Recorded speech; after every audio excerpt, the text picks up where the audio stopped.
আসসালামু আলাইকুম রহমতুল্লাহি ওবরকাতুহ। আল্লাহ তাআলার দরবারে লাখো কোটি শুকরিয়া। আল্লাহ সুবহানাহু ওয়া তাআলা অত্যন্ত মেহেরবানি করে দয়া করে আমাদেরকে তার পবিত্র ঘর মসজিদে আসার বসার জুমার নামাজ পড়ার জন্য অপেক্ষা করার সুযোগ ও তৌফিক দান করেছেন। সেজন্য আল্লাহ তাআলার দরবারে শুকরিয়া আদায় করে মন খুলে প্রাণ খুলে বলি আলহামদুলিল্লাহ।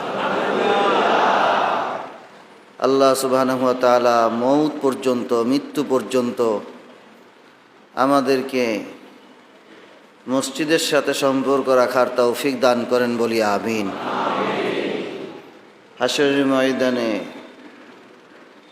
প্রথম যার হিসাব হবে সেটা হলো নামাজ। নামাজ ঠিক তো জান্নাত সহজ।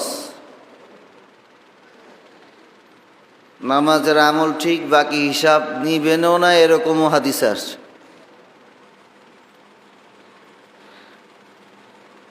নামাজ ঠিক, বাকিটা আল্লাহ ক্ষমা করে পার করে জান্নাত দান করে দিবেন।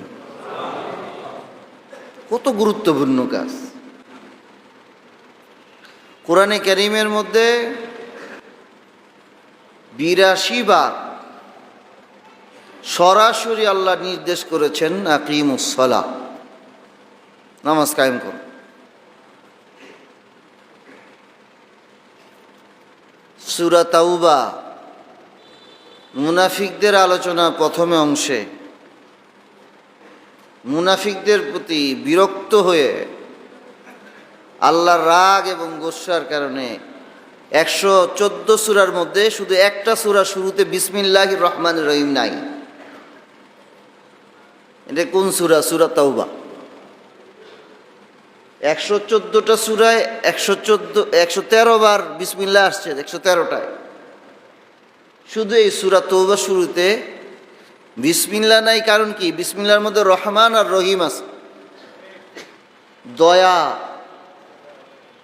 বিসমিল্লাহ নাজিল ছাড়াই সূরা নাজিল করছে। সেই আয়াতগুলোর মধ্যে একটা কথা আছে, যারা কাফের, মুশরিক, বেঈমান তারা তো বটেই, নামধারী মুসলমান, নামধারী মুসলমান মুনাফিক দেখায় আমি মুসলমান, তারা মুসলমান আবার রসুলের সাথে মিলা কাজ করবে। তারা মুনাফিক না। বুঝবে কিভাবে? মুখে বলে ইমান ইমান ইসলাম, মুখে আল্লাহ আল্লাহ রসুল রসুল। বুঝার তরিকা কি? আল্লাহ বলেন ফাইন তাবু, যদি তারা তওবা করে, ওয়া আকামুস সালাহ, তওবা করে এবং যদি নামাজ কায়েম করে, তাহলে তারা মুসলমান। বলেন না সুবহানাল্লাহ। ফিরে আসে তারা, যথেষ্ট নয় যতক্ষণ না নামাজ পড়তে না দেখবা, নামাজি না হইবা। যতক্ষণ তুমি ফিরে আসলা আল্লাহর পথে, নামাজ পড়া শুরু করো নাই, মুনাফিকের যে নাম সেখান থেকে তোমার নাম কাটছে কিনা জানার কোনো উপায় নেই। মুনাফিক, আমি মুনাফিক না মুসলমান বুঝবো কিভাবে? বুঝার কোনো রাস্তা নাই। বুঝার রাস্তা হইলো একটা, সেটা হলো কি? ফাইন তাবু ওয়া আকামুস সালাহ ওয়া আতুজ যাকাহ, নামাজ কায়েম করবে আর অর্থনীতির ক্ষেত্রে যাকাতের মধ্যে ফরমেটে আসবে, তখন বুঝতে হবে সে মুসলমান। নতুবা বুঝার কোনো রাস্তা নাই, এটা মুনাফিক না মুসলমান। আল্লাহ আমাদেরকে ক্ষমা করেন বলি আমিন। এত গুরুত্বপূর্ণ নামাজ। কারণ মুনাফিক যারা, এদের হজ নসিব হবে, যাকাত নসিব হবে, অনেক কিছু নসিবে হবে। মুনাফিক যারা, মুনাফিক বড় দাড়ি রাখতেও সম্ভব, বড় জুব্বা পরা সম্ভব, মুনাফিক বড় জামা পরা সম্ভব, সব দিনই কাজ করা সম্ভব। মনে রাখবেন, মুনাফিক এশার আর ফজর তাদের দ্বারা সম্ভব না। এশার আর ফজর মুনাফিকের কপালে জুটে না। কি মুসলমান হইলাম আমরা, কি মুসলমান হইলাম আমরা। আমরা গর্বের সাথে বলি 90% মুসলমান বাংলাদেশে। ফজরে আসলে দেখা যায় কয় পার্সেন্ট মুসলমান। গর্বের সাথে বলি 90% আমরা মুসলমান। সুদি অ্যাকাউন্টে গেলে দেখা যায় সুদখোর কয়জন এটা টের পাওয়া যায়, আর ফজরে মসজিদে আসলে দেখা যায় মুসলমান কয়জন। আমি বলি না গর্বিত হওয়া অপরাধ, মুসলমান হিসাবে গর্ব করা, গর্বিত হওয়া, শুকরিয়া আদায় করা এটা অপরাধ, এটা বলতেছি না। বলতেছি যে আমাদের মুনাফিকের স্তরটা কোন জায়গার মধ্যে চলে গেছে। হাদিসে পাকে রাসূল আকরাম সাল্লাল্লাহু আলাইহি ওয়াসাল্লাম ইরশাদ করেন, আল্লাহ তাআলা মুনাফিকদেরকে ফজরের নামাজের শরীক হওয়ার তৌফিক দেন না। কারণ ফজরের যে নিঃশ্বাস, ওই হাওয়া, ফজরের সময় যেই বাতাসটা, ওই বাতাসের মধ্যে মুনাফিকের শ্বাস প্রশ্বাস নাই। বলি সুবহানাল্লাহ। মুনাফিক যেগুলি সব ঘুমে থাকবো ফজরে। এখন আমরা ফ্যামিলির মধ্যে কয়জন নামাজ পড়ি ফজরের সময় উঠে বলেন? আদত অভ্যাস বানায় দিছি, রাত্রেবেলা ইলেকট্রিসিটি আছে 12টা 1টা 2টা পর্যন্ত স্বাভাবিক গল্প গুজব করে ঘুমায়, বাস ফজর শেষ। না স্টুডেন্ট ছাত্র লাইফ, তাদের স্টুডেন্ট লাইফ ছাত্র অবস্থায় তখনই তার অভ্যাসকে ভাঙা চুরা বাপ মা এমন করে বানায় দিছে, বাবা তুই ডাক্তার ব্যারিস্টার সব হইতে পারবি, কিন্তু নামাজি হইতে পারবি না। সব অর্থনীতিবিদ হইতে পারবা, ব্যবসায়ী হইতে পারবা, পড়ালেখা করে অনেক কিছু হইতে পারবা, দুনিয়া কামাইতে পারবা, সব কিছু তাকে বানাই দিই, কিন্তু কপাল পুরা ফজর নামাজ পড়া তাকে শিখাই দিতে পারি নাই। আমি বলবো যেই বাবা যেই মা নিজে এবং সন্তানকে ফজরে উঠার অভ্যাস করাইতে পারো নাই, তুমি পৃথিবীর সবগুলা খাওয়াই দিল, সারা পৃথিবীর বাদশা বানায় দিল, এই ছেলেটা মৃত্যুর পর তোমাকে গালি দিবে, কারণ তুমি তাকে ফজরের নামাজ শিখাইতে পারো না। সারা জীবন যা শিখাইছো এটি কবরে কোনো কাজে আসবে না। দুনিয়া 10 তলা 20 তলা টাকা পয়সা ধন সম্পদ কবরে কোনো কাজে আসবে না। কবরে আযাব থেকে বাঁচতে হইলে ফজরের নামাজের বিকল্প নাই, ফজরের অভ্যাস করার বিকল্প নাই। ফ্যামিলি যদি এমন হয় যে ফজরের সময় স্বামী উঠে গেছে, স্ত্রী উঠে গেছে, সন্তানরা ফজরের সময় ঘুম থেকে উঠে গেছে, এই ফ্যামিলি এদের মধ্যে আল্লাহ তাআলার কুদরত, আল্লাহ তাআলার রহমত, আল্লাহ তাআলার দেওয়া রহমত বরকতে আচ্ছাদিত থাকবে দুনিয়াতে ও আখেরাতে। মৃত্যুর পর 100-200 হুজুর খাওয়াইয়া দোয়া করা লাগবে না ইনশাআল্লাহ, যদি ফজরের সময় ফ্যামিলি উঠার অভ্যাস হয়ে যায়। ঠিক না বে ঠিক? আসল কাজে খবর নেই, মারা গেলে হুজুর খাওয়াই দাও, ভালো, এটা কাজ খারাপ না। 100 ফকির খাওয়াই দাও, খারাপ না, ভালো। ফকির খাওয়াও, গরিব খাওয়া, আত্মীয় স্বজন খাও, খারাপ না, ভালো। কিন্তু খাওয়ায় যে ভাই পোষবে না, এই কথাটা বুঝার দরকার আছে না নাই? শুধু খাওয়াইলেই হবে না, টাকা দিলাম, টাকা দিয়ে সবকিছু করা যায় না রে ভাই। টাকা আছে বাস আমি লাখ লাখ মানুষ খাওয়াই দিলাম, মসজিদ 10টা বানায় দিলাম, মাদ্রাসা 10টা বানায় দিলাম, মসজিদ 4 তলা নাই 5 তলা আমি একাই বানায় দিলাম।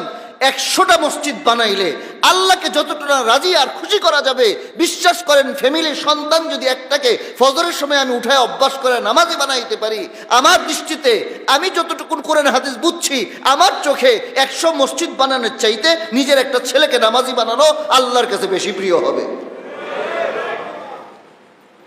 মেহনত করতেছি, শ্রম দিতেছি, কোথায় ভাবতেছি কোথায়? হজের জন্য টাকা জমাইতেছি, উমরার জন্য টাকা জমাইতেছি, নফলের জন্য চেষ্টা করতেছি, ভালো, আমি একটাকেও খারাপ বলতেছি না, কিন্তু আসল জায়গা তো খালি ইসলামের যে ভিত্তি, বুনিয়াল ইসলাম আলা খামসিন শাহাদাতি আল্লাহ ইলাহা ইল্লাল্লাহ ওয়া ইকামাস সালাহ ওয়া ইতাআজ যাকাহ ওয়া সাওমি রমাদান ওয়াল হজ, এই যে 5টা ইসলামের খুঁটি, তার মধ্যে অন্যতম ঈমানের পরেই হইল নামাজ। সেই ঈমানের ভিত্তি বাদ দিয়া তুমি যত নেক আমল করো সেটা কোন কাজে আসবে? আসল খুঁটি, ফাউন্ডার, ভিত্তি মজবুত, যেটা বিল্ডিং এর ভিত্তি ভিত্তি নাই, যার ফাউন্ডেশন নাই, ফাউন্ডেশন ছাড়া আমার দালান যদি 100 তালা হয়, নিচতলার ফাউন্ডেশন নাই, ওটা টিকবে না। তালা যত তালা গণি না কেন টিকবে না। যেই ফ্যামিলি, যেই সন্তান, যেই বাবা মা নামাজ নাই ঘরের মধ্যে, নামাজ ছাড়া আমি ফান্ডার যত বানাই না কেন, আমি যত বড় তালার পর তালা, আমি যত কিছুই করি না কেন, আমার এই ইনফ্রাস্ট্রাকচার ইত্যাদি এগুলো টিকবে না। এগুলো একটাও আল্লাহর দরবারে কাজে আসবে না যদি আমি নামাজ ছাড়া কবরে চলে যাই। এই জন্য আল্লাহ কোরআন কারীমের মধ্যে কমপক্ষে 82 বার সরাসরি, আরো প্রায় 150 বার এদিক সেদিক করে বোঝা যায় নামাজের কথা বলেছেন। নামাজ আদায় করো, নামাজ। আল্লাহ সুবহানাহু ওয়া তাআলা যতগুলো হুকুম নাজিল করেছেন, রোজার হুকুম, হজের হুকুম, কোরবানির হুকুম, যত হুকুম আছে কোরআন কারীমের মধ্যে, সমস্ত হুকুমগুলো আল্লাহ সুবহানাহু ওয়া তাআলা দুনিয়ার জমিনের মধ্যে নাজিল করেছেন, হয় মক্কায় না হয় মদিনায়। যতগুলো সূরা নাজিল করেছেন মক্কা মদিনায়, যত আল্লাহর হুকুমগুলো নাজিল করেছেন মক্কা আর মদিনায়। আর নামাজের বিধানটা আল্লাহ তাআলা হাদিয়া স্বরূপ, আল্লাহ গিফট স্বরূপ দান করেছেন মুহাম্মদুর রাসূলুল্লাহ সাল্লাল্লাহু আলাইহি সাল্লাতুসাল্লামকে মেরাজের মধ্যে আল্লাহ তাআলার কাছে নিয়ে বলি সুবহানাল্লাহ। দুনিয়ার জমিনের মধ্যে এই হুকুম আসে নাই, ওইখান থেকে নিয়ে আসছে।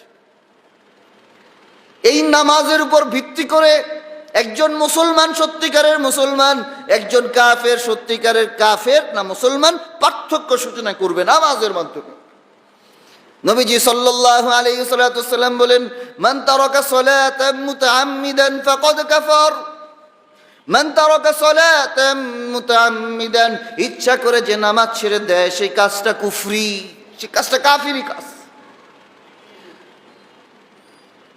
ফতোয়া শামী 2য় খণ্ডে বলে, কোন হিন্দু যদি মুসলমান হয়ে যায়, কোন খ্রিস্টান যদি দেখা গেল এখনো সে মুসলমান হওয়ার এলান দেয় নাই, কোন বিধর্মী সে কাবা শরীফের মধ্যে তোয়াফ করতেছে, এহরাম টেহরাম পইরা মুসলমানদের সাথে তোয়াফ করতেছে, এখনো কেউ জানে না সে লোকটা মুসলমান হয়েছে কিনা।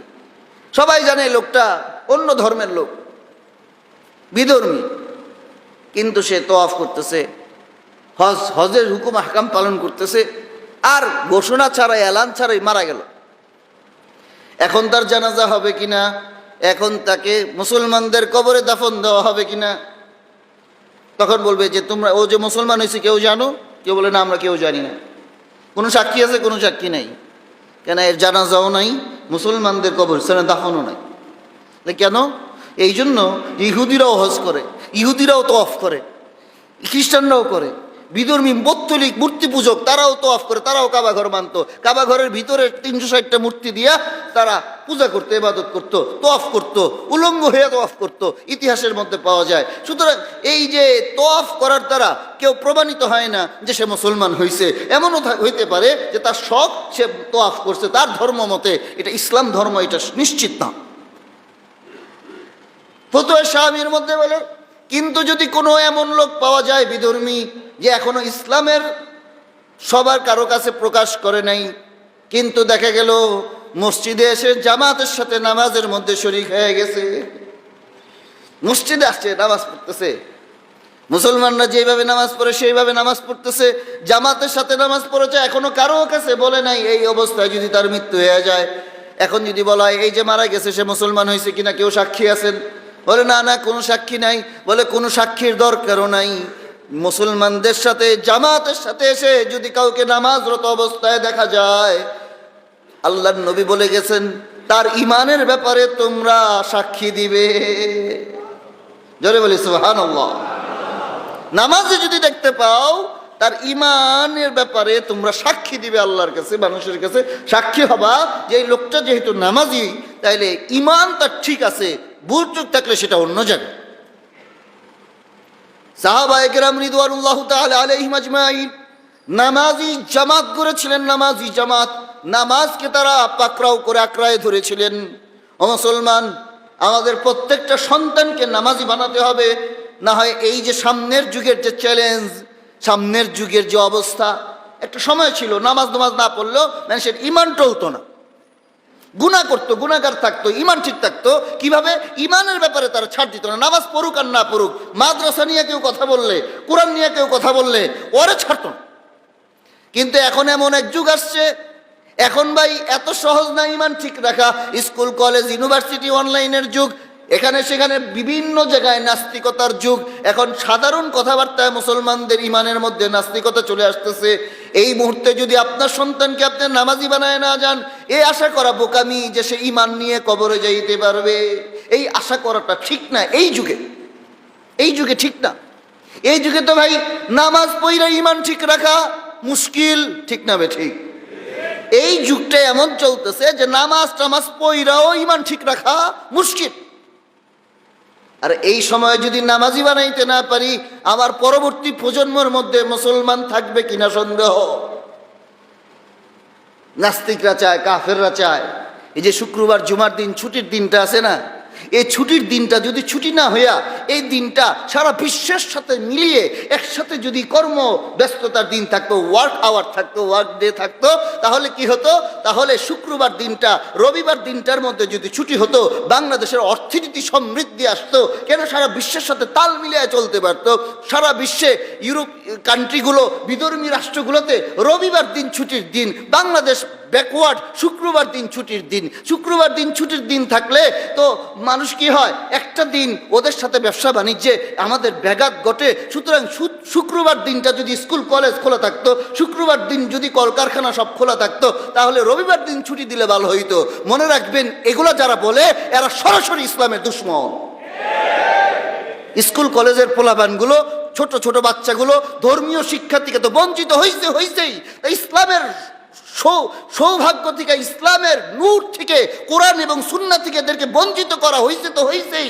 এরপরে এখন জুমার নামাজটাও যেন পড়তে না পারে, সেই জন্য কিছু কিছু নাস্তিকদের মাথা ব্যথা শুরু হয়ে গেছে। এই সমস্ত যারা কাজ করতে চায়, উদ্বুদ্ধ করতে চায়, সরকারকে আকর্ষণ করতে চায় যেন কি করো, শুক্রবার দিন জুমা বন্ধ করো। সরকার কি করবে জানি না, দোয়া করি আল্লাহ যেন সরকারকে হকের উপর রাখে। শুক্রবার জুমার দিন ছুটির দিন থাকার কারণে আমি আপনার ইমান মসজিদে এই পর্যন্ত আনছে। যদি জুমার দিন না হইয়াও কাজের মধ্যে হইতো, অফিস আদালতে হইতো, আমার মনে হয় না এখানে যে 100% যতটুকুর মুসল্লি এখন উপস্থিত আছে তার 50% থাকবে কিনা সন্দেহ। এগুলা চক্রান্ত, একটার পর একটা যে যেমনে পারতেছে করতেছে। আমরা বলতে চাই, এই যে বাচ্চাগুলো যারা বাবা মা জুমার দিনে মসজিদে আনে, 2-4 অক্ষর হইল বয়ান ওয়াজ শুনে, দোতলায় থাকলেও শুনে, 3 তলায় থাকলে কম হইলেও শুনে, কানের মধ্যে একটু হইলেও বাড়ি খায়। কিন্তু জুমার দিন যদি স্কুল খুলে দেয়, জুমার দিন যদি কলেজ খুলে দেয়, জুমার দিন যদি চাকরিজীবীদের চাকরিতে যাওয়া বাধ্যতামূলক করে দেয়, তখন দেখা যাবে তাদের আর ওই জুমার দিনও মসজিদে আসা কঠিন হয়ে যাবে। আল্লাহ আমাদের বুঝার তৌফিক দান করেন, বলি আমিন। নামাজের গুরুত্ব, নামাজ বানাইতে হবে, নামাজি বানাইতে হবে। এমন স্কুল চাই না যে স্কুলের মধ্যে নামাজ হয় না। 5,000 10,000 ছাত্র নিয়ে প্রতিষ্ঠান, জামিয়া মাদ্রাসাগুলো, তারাও পড়ালেখা করায়, তারাও ক্লাস করায়, কোনো অংশে কম না। বরং আবাসিক ছাত্র নিয়ে তারাও যদি 5 ওয়াক্ত জামাতের সাথে প্রতিষ্ঠানের মধ্যে, শিক্ষা প্রতিষ্ঠানে নামাজ পড়াইতে পারে, কেন কিন্ডারগার্টেন স্কুল আর হাই স্কুল কলেজের মধ্যে নামাজের ব্যবস্থা করে বাধ্যতামূলকভাবে নামাজ পড়াতে পারবে না? কেন পারবে না? এই প্রশ্ন আমি করতে চাই, কিন্তু করব কাকে জানি না। এমন কোনো স্কুল দেখতে পাই না, এমন কোনো হাই স্কুল কলেজ ভার্সিটি নাই যেখানের মধ্যে নামাজটাকে বাধ্যতামূলক করছে। অথচ আমরা 90% মুসলমান। আমাদের বাবা মার দায়িত্ব ছিল স্কুল প্রতিষ্ঠান প্রধানদেরকে রিকোয়েস্ট করা, অনুরোধ করা, আর কেউ না করুক, এলাকার মধ্যে যে কয়টা স্কুল আছে যদি সাহস করে 1-2টা স্কুলও আপনি নামাজ চালু করতে পারতেন, নামাজের কায়েম করতে পারতেন, ওই স্কুলে মুসলমানদের জন্য যাওয়া, যে স্কুলে নামাজ পড়া হয়, যে স্কুলের নামাজ নাই, ধর্ম নাই, কোরআন নাই, ওই স্কুল মুসলমানদের স্কুল হইতে পারে না। সব করতে পারে, এরা নামাজের জন্য ব্যবস্থা করতে পারে, আমরা পারি না। কেন? স্কুলওয়ালারা পারি না, এই জন্য আমাদের প্ল্যান নাই, আমাদের নামাজের অভ্যাস নাই। নামাজ পড়তে হবে, এটা আমাদের বাধ্যতামূলক নাই। ফলাফল চোখের সামনে, ফলাফল চোখের সামনে। সুদ ছাড়া, ঘুষ ছাড়া 1 লাইন সরকারি কাজ আগানো সম্ভব হয় না। ঘুষ ছাড়া ফাইল এদিক থেকে সেদিক যায় না। কেন এত ঘুষের বাহার? কেন এত দুর্নীতি? কেন এত অপকর্ম? কেন এত সমাজের মধ্যে অনৈতিকতা ছড়ায় পড়তেছে? আপনি পুলিশ, র্যাব আর বন্দুকের ভয় দেখায়া মানুষকে অপরাধ থেকে বিরত রাখতে পারবেন না যতক্ষণ না মানুষের অন্তরে আল্লাহর ভয় তার ভিতরে চলে না আসে। র্যাব পুলিশদের কতক্ষণ আপনি আটকাইবেন? একটা ছোট্ট বাচ্চা মাত্র 3তে পড়ে, একটা ছোট্ট বাচ্চা, শিশু বাচ্চা মাত্র 3তে পড়ে, মাত্র বয়স 7 থেকে 8 বছর বয়সের একটা নিষ্পাপ শিশু বাচ্চা স্কুল থেকে বাসায় ফেরার মধ্যে কুমিল্লার মধ্যে একটা ঘটনা, যে ছোট্ট বাচ্চাটাকে ধর্ষণ করে হত্যা করা হয়েছে। এই রকম ঘটনা দিন দিন ঘটেই যাচ্ছে। আপনি সাইনবোর্ড লাগায়া এই অপরাধ প্রবণতা কমাইতে পারবেন না। আল্লাহর কাছে সেজদা দেওয়া ছাড়া, আল্লাহর ভক্তি ছাড়া, আখিরাতের ভয় ছাড়া, জাহান্নামের ভয় ছাড়া এই জাতিকে পাপাচার থেকে বিরত রাখা সম্ভব হবে না। অপরাধ কমানোর জন্য যেভাবে আইন শৃঙ্খলা শাসন বাড়াতে হয়, ঠিক একইভাবে জনগণ যেন আল্লাহর ভক্তিতে চলে আসে, কবরকে ভয় করে, মৃত্যুকে ভয় করে, জবাবদিহিতার ভয় করে, আল্লাহর কাছে দাঁড়াইতে হবে বিচারের দিনের ভয় করে, সেই ব্যবস্থা করাও সরকারের, রাষ্ট্রের দায়িত্ব। আজকে বাংলাদেশে কত সমস্যা। আমাদের উস্তাদ হযরতুল আল্লাম মাওলানা মাহমুদুল হাসান সাহেব দামাত বারাকাতুহুম, ওনার মাদ্রাসার মধ্যে স্বরাষ্ট্রমন্ত্রী সহ আরো যতবার মন্ত্রী এমপিরা আসছে তাদেরকে বারবার রিকোয়েস্ট করছে, বেশি না পরীক্ষামূলক হলো বাংলাদেশের যে জনগণ, বাংলাদেশের যে মানুষ আল্লাহ ভক্ত, রসুল ভক্ত, কোরআন ভক্ত, আউলিয়ার দেশ বাংলাদেশ, কোরআনের দেশ বাংলাদেশ, এই দেশের মধ্যে যদি 40 দিনের জন্য নামাজকে বাধ্যতামূলক করে দেওয়া হইতো, দেখা যেত বাংলাদেশের মধ্যে অপরাধ প্রবণতা, দুর্নীতি ইত্যাদি ইত্যাদি ইত্যাদি, নেশা মাদক ইত্যাদি, এই সব কিছুর হার আল্লাহর কুদরতে আল্লাহ কমায় দিতেন। আল্লাহর দেওয়ার মালিককে বলেন, দেওয়ার মালিককে। আমি মনে করি আমার ছেলে মসজিদে গেলে নামাজ পড়লে পড়ার ক্ষতি হবে, ওর নামাজ পড়ে পড়ার যতটুকুন ক্ষতি হবে ওর চাইতে বেশি আল্লাহ তাআলা বরকত দিয়া সেটাকে পুষায় দিবেন। মনে রাখবেন, সন্তানকে কখনো নামাজের জন্য, দ্বীনের জন্য, ইসলামের জন্য দোহাই দিয়া ঘরে বসায় রাখবেন না, তাকে ইসলামের কাজ করতে দেন। অল্প যদি পড়া কম হয় কিছু, ইসলামের কাজ করার দ্বারা আল্লাহ সুবহানাহু ওয়া তাআলা সেটা বরকতের মাধ্যমে বসায় দিবেন। বিশ্বাস আছে না নাই? নামাজ ছাড়বো না ইনশাআল্লাহ। রাজি আছি কারা কারা? আল্লাহ আমাদের এই হাতগুলাকে কবুল করেন, বলি আমিন।